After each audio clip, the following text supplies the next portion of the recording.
First we start by checking our cut. This joint we are using is a miter joint. The taping technique is very similar for a butt joint and when doing a routed channel joint.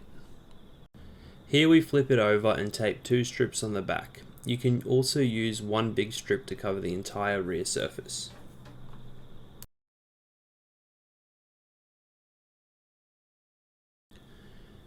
Now we flip it back over and we take off the protective tape only on the front surface.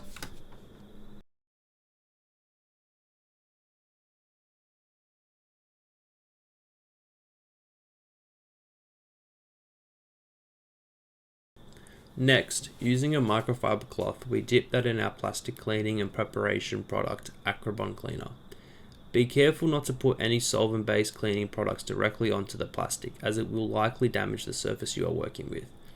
Here we clean the front faces and the miter joint. It is important to use a product which is fast drying and a light solvent.